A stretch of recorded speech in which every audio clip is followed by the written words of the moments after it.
بسم الله وعلى بركة الله. هذا عندي سمك الفارس. سمك الفارس معروف باللحم. شوفوا اللحم ما شاء الله تبارك الله. طبعا الوزن الوحدة هنا 3.5 كيلو.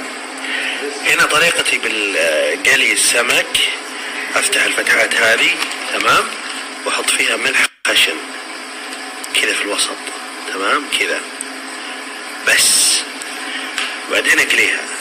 اذا طلعتها من القلي احط بهاراتي. الطريقة هذه شفتها من افضل، جربت طرق كثيرة للقلي، هذه الطريقة من افضل الطرق قلي السمك. ما يحتاج لا طحين ولا مدري ايش ولا نشا. حلو. بسم الله ما شاء الله.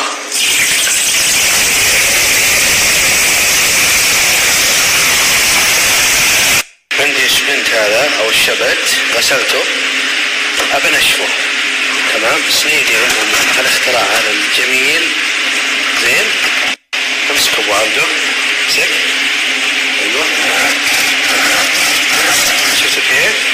هذا ينشف الخضار، ينشف المرطيات بالذات. يا عمري يا سنيدي. هنا نوقف، هنا شوفوا كيف ناشفة تماما. شوفوا الماء اللي طلع من الورقيات. يا سلام، شكرا يا اخي يا سنيدي.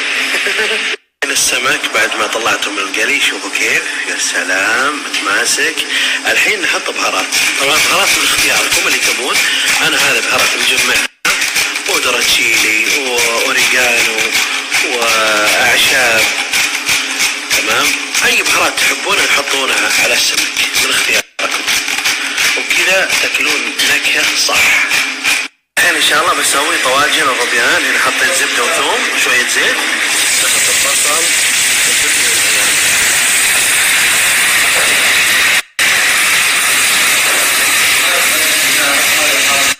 حط رشة ليمون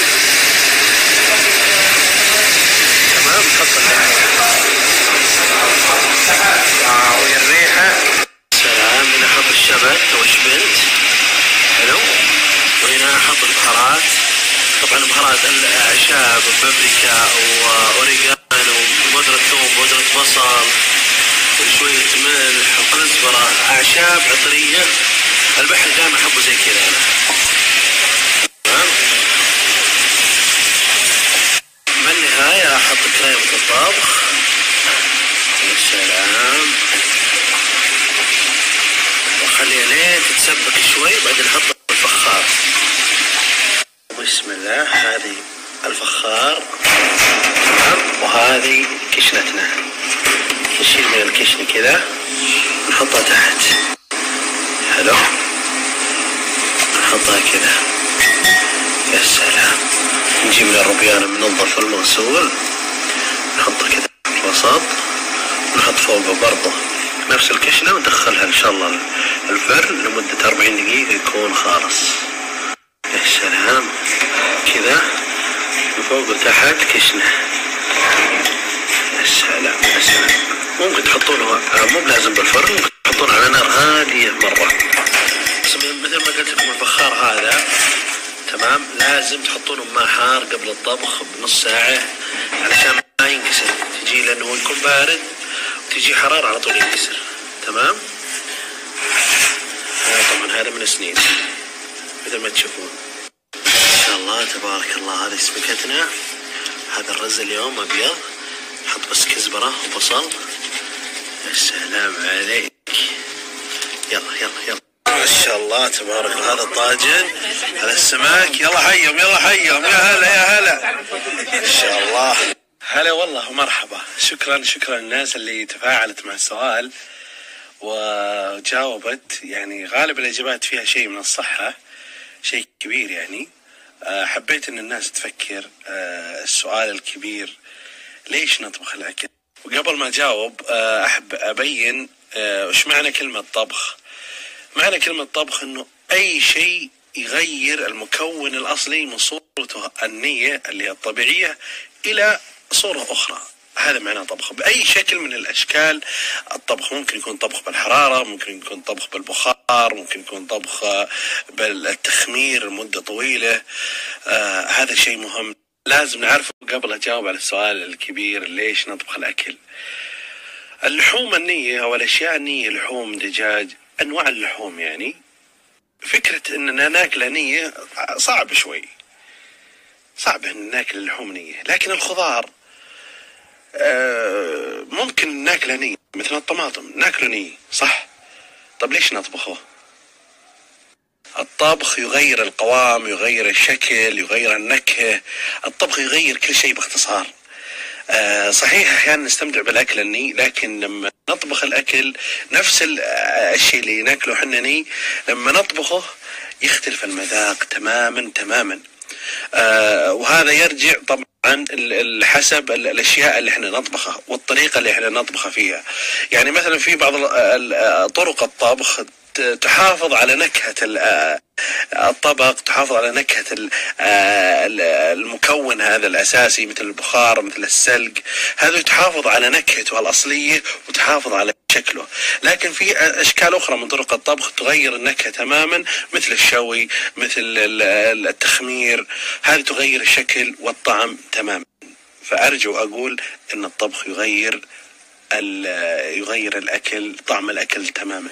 2، الطبخ يخلي أجسامنا تهضم الأكل بشكل كويس، لأنه كثير من الحالات أجسامنا ما تقدر تمتص المكونات الغذائية الصحيحة من الأكل وهو ني.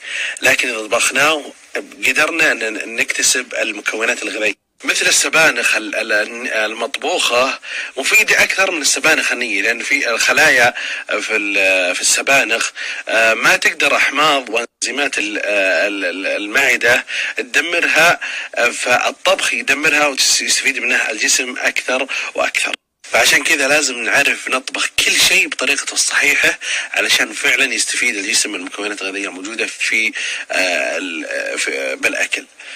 3، الطبخ يدمر كثير من ملوثات الأكل، لأنه أغلب أنواع الأكل بيئة مناسبة يعني نمو البكتيريا. لكن مع الطبخ بإذن الله، يعني خصوصا الطبخ بالحرارة، يدمر يعني البكتيريا هذه ويخلي الأكل إن شاء الله سليم. أتمنى أني فعلا جاوبت على السؤال الفلسفي الكبير بجواب يعني إن شاء الله مناسب على حسب ما علمته، يعني عرفته من خلال التجربة ومن خلال القراءة. أتمنى أني أفدتكم، ويعني دائم ترى لساني يمكن يسبقا، لكن العذر السموحة. الطبخ عالم كبير، عالم فسيح جدا. كل يوم أنت قاعد تتعلم، ما في مرحلة تقول أنا وصلت التوب. أنت كل يوم قاعد التجارب تعلم شيء كثير. هذا اللي حبيت أنقله لكم من خلال التجربة، إن شاء الله تستفيدون يعني. وأنا آسف إن كان طولت عليكم، لأن كثير من الناس ممكن ما يبون القرقر. لكن هذا شيء مهم ترى أننا نعرفه، لأننا يعني ما لا أحد غناة عن الأكل يعني.